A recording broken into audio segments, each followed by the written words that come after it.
Satuan Tugas Penertiban Kawasan Hutan mewajibkan 71 korporasi terdiri dari 49 sawit dan 22 tambang membayar denda kerusakan hutan.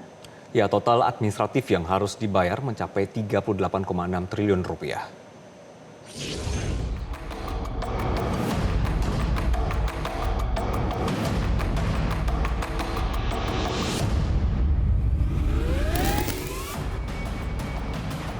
Satuan Tugas Penertiban Kawasan Hutan menargetkan penguasaan kembali 4 juta hektar kawasan hutan ilegal pada tahun ini.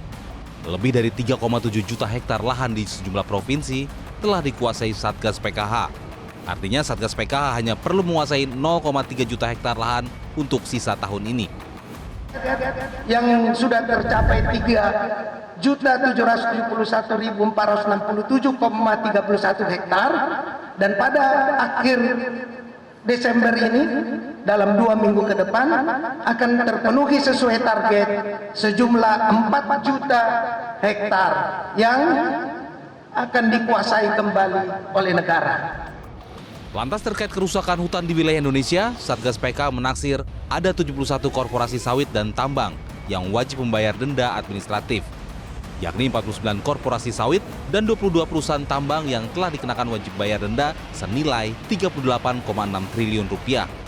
Dari 49 perusahaan sawit, baru 15 korporasi yang telah membayar denda sebanyak 1,76 triliun rupiah. Selanjutnya untuk perusahaan tambang, ada satu perusahaan yang membayar 500 miliar rupiah dan beberapa perusahaan menyanggupi 1,6 triliun rupiah.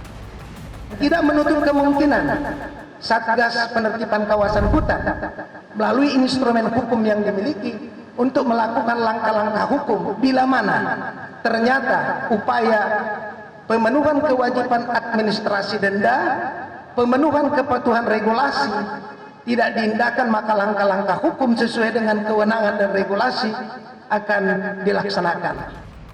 Pemerintah berjanji akan menindak tegas pelaku industri pertambangan dan korporasi sawit yang melanggar kaedah-kaedah, terkhusus yang merugikan masyarakat, seperti halnya bencana banjir bandang dan longsor yang menimpa Aceh, Sumatera Utara, dan Sumatera Barat. Menteri Lingkungan Hidup Hanif Faisal Nurrofik tidak mengesampingkan potensi pidana jika entitas yang berada di daerah aliran sungai Batang Toru, Sumatera Utara, terbukti berkontribusi menyebabkan banjir dan longsor.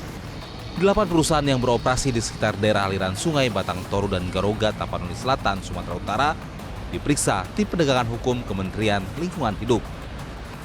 4 diantaranya kita lakukan penghentian operasional karena disinyalir berkontribusi cukup besar di dalam banjir di Batang Toru. Nah, ini sedang kita lakukan penanganan lebih serius. Di antaranya yang akan kita tunggu adalah dengan audit lingkungan, kemudian sengketa lingkungan hidup dan pembenahan pidana dari 3 atau 4 unit. Nanti kita lihat dulu perkembangannya. Dengan pendekatan hukum tegas dan dukungan lintas lembaga, pemerintah memastikan hutan sebagai aset bangsa dikelola untuk kepentingan masyarakat dan negara. Tim Liputan Metro TV. Jelajahi cara baru mendapatkan informasi. Download Metro TV Extend sekarang.